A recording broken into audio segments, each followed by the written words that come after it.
Hello students, economics के इस class में एक बार फिर से आप सभी का स्वागत, एक बार फिर से आप सभी का अभिनंदन। डियर स्टूडेंट्स, इकोनॉमिक्स के इस क्लास में आज हम लोग चर्चा करने वाले हैं डेप्रिसिएशन के बारे में, net factor income from abroad के बारे में एंड नेट इनडायरेक्ट टैक्स के बारे में। इन तीनों एलिमेंट्स का यूज जब हम आप नेशनल इनकम अकाउंटिंग करते हो तो वहां पर हम आप इन तीनों एलिमेंट्स का यूज करते हो, ठीक है।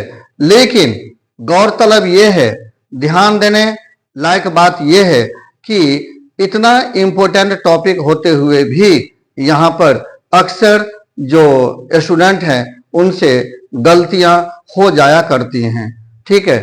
तो इन पॉइंट्स को लेकर के आपसे गलतियां न हो। जब आप न्यूमेरिकल्स डील करते हो तो न्यूमेरिकल्स में गलतियां न हो, तो इसके लिए इसके बारे में पूरी तरह से जानकारी होना बहुत जरूरी है आपके लिए, ठीक है। तो इसमें हम लोग ये देखेंगे कि डेप्रिसिएशन, उसके बाद net factor income from abroad and उसके बाद नेट इनडायरेक्ट टैक्स, इसको कैसे फाइंड आउट करेंगे एंड इसका किस तरह से सावधानी से यूज करेंगे जिससे कि कोई भी हमारे न्यूमेरिकल्स कैलकुलेशन में कोई भी मिस्टेक ना हो, गलतियां ना हो। तो आइए बगैर देर किए, without making delay, let's start to the point, ठीक है। तो इसमें सबसे पहला जो पॉइंट है वह है डेप्रिसिएशन का, ठीक है। सबसे पहला जो एलिमेंट है वह है डेप्रिसिएशन का, डेप्रिसिएशन, ठीक है। डेप्रिसिएशन इक्वल टू क्या होता है? डेप्रिसिएशन इक्वल टू होता है gross concept minus net concept, ठीक है। Gross concept minus net concept. अब यहां पे अगर लेट सपोज कि अगर डेप्रिसिएशन ना दिया हुआ हो तो ऐसे में आप देखना कि ग्रॉस एंड नेट कॉन्सेप्ट जो सिमिलर है वह कहां कहां है। जैसे मैं आपको एग्जांपल देता हूं, अगर डेप्रिसिएशन क्लियर कट ना दिया हुआ हो तो आप देखना कि कहीं ऐसा है कि gross domestic fixed capital formation, या कहीं ऐसा है कि net domestic fixed capital formation. अगर ये आपको मिल जाए तो वहां पे gross domestic fixed capital formation में से जब आप net domestic fixed capital formation को जब आप लेस कर दोगे तो आपको डेप्रिसिएशन मिल जाएगा, ठीक है। तो इस तरह से आपको डेप्रिसिएशन मिल जाएगा, ठीक। डेप्रिसिएशन को फाइंड आउट करने का एक दूसरा तरीका भी है, वो भी सीख लो आप, ठीक है। अगर लेट सपोज कि लॉन्ग ड्यूरेबल प्रोड्यूसर गुड्स का वैल्यू गिवन है, ठीक है, एंड उसका लाइफ स्पैन भी दिया हुआ है। मैं लिख देता हूं, यहां पर है वैल्यू, देखो value of long durable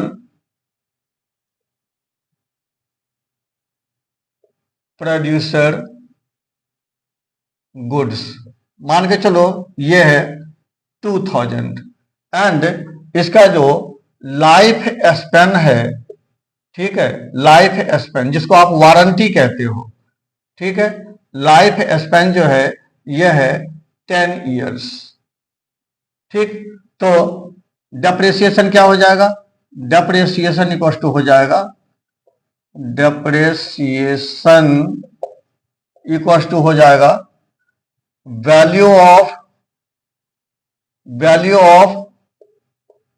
producer goods, यानी कि लॉन्ग ड्यूरेबल प्रोड्यूसर गुड्स। ध्यान रखना मैंने शॉर्टकट में लिख दिया है, लॉन्ग ड्यूरेबल मैंने नहीं लिखा है, सीधे लिखा है वैल्यू ऑफ प्रोड्यूसर गुड्स, लेकिन यह है value of long durable producer goods, ध्यान रखना, ठीक है। Long durable producer goods upon कितना हो जाएगा? पहले आप लाइफ स्पैन कर लो, लाइफ स्पैन यानी value of long durable producer goods कितना है 2000, एंड यहां पे जो लाइफ स्पैन है वह कितना है 10, तो कितना हो जाएगा 200, यानी डेप्रिसिएशन आपका आ गया 200। सही है, इस तरह से आप निकाल लेना। अब सवाल उठता है कि डेप्रिसिएशन का रोल क्या है, तो मैं बता दूं आपको फटाफट कि डेप्रिसिएशन जो है ग्रॉस को नेट से अलग करता है और नेट को ग्रॉस से अलग करता है। यानी अगर आपको ग्रॉस निकालना हो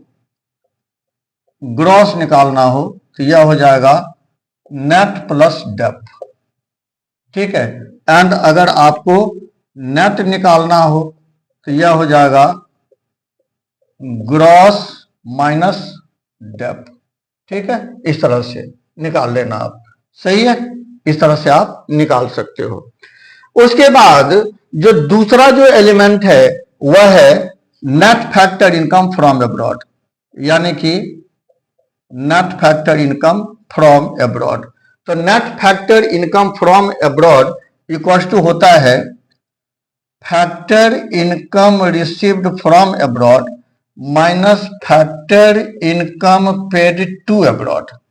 यानी factor income received from abroad क्या है भाई, हम आप जो अब्रॉड में जाते हो और वहां जो अर्निंग करते हो, ठीक है, that is factor income received from abroad.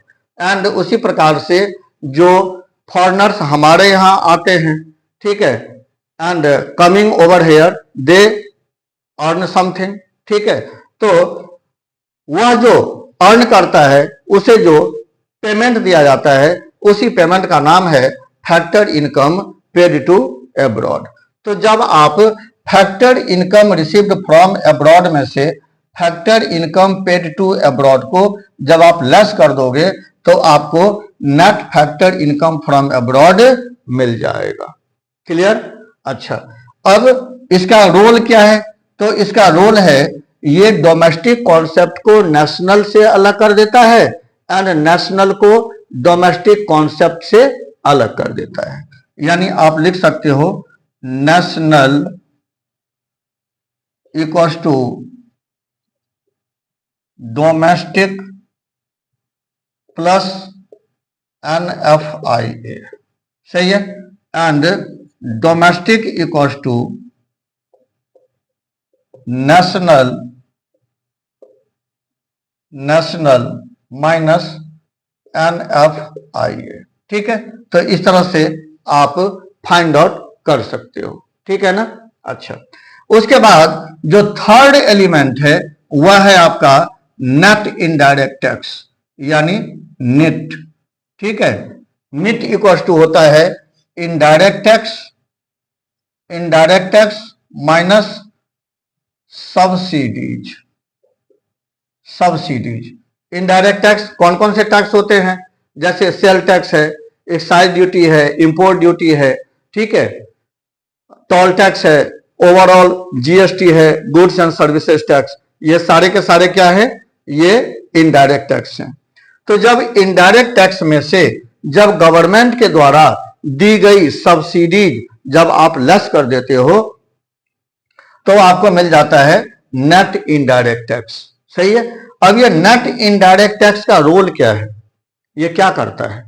तो नेट इनडायरेक्ट टैक्स जो है यह मार्केट प्राइस को फैक्टर कॉस्ट से अलग करता है एंड फैक्टर कॉस्ट को मार्केट प्राइस से अलग करता है। मतलब ये हुआ कि जब हम आप चाहे नेशनल इनकम हो चाहे डोमेस्टिक इनकम हो, अगर मार्केट प्राइस पे निकालते हो या फैक्टर कॉस्ट पे निकालते हो, ठीक है, तो ऐसे में जो निट है इसका रोल आ जाता है, ठीक है। यह फैक्टर कॉस्ट वाले को मार्केट प्राइस से अलग कर देगा एंड मार्केट प्राइस को फैक्टर कॉस्ट वाले से अलग कर देगा, ठीक है, यह याद रखना। यानी इसका जो रोल है वह है, अगर आप मार्केट प्राइस पे निकालना चाहते हो तो मार्केट प्राइस कॉस्ट होता है फैक्टर कॉस्ट प्लस निट, याद रखना, ठीक है। एंड अगर फैक्टर कॉस्ट पे निकालना चाहते हो तो ये हो जाएगा मार्केट प्राइस माइनस नेट। ठीक, तो उम्मीद है कि आपको ये समझ में आ गया होगा। ठीक है, एंड जहां कहीं भी अगर दिक्कत हो, समझ में ना आया हो, तो कमेंट बॉक्स में हमें जरूर लिख करके भेजना। ठीक है, मैं वहां फिर से इसको इलैबोरेट कर दूंगा। सही है, चलिए तो मिलते हैं फिर दूसरे वीडियो में दूसरे टॉपिक के साथ। तब तक के लिए जय हिंद, वंदे मातरम, thank you for watching, all the best.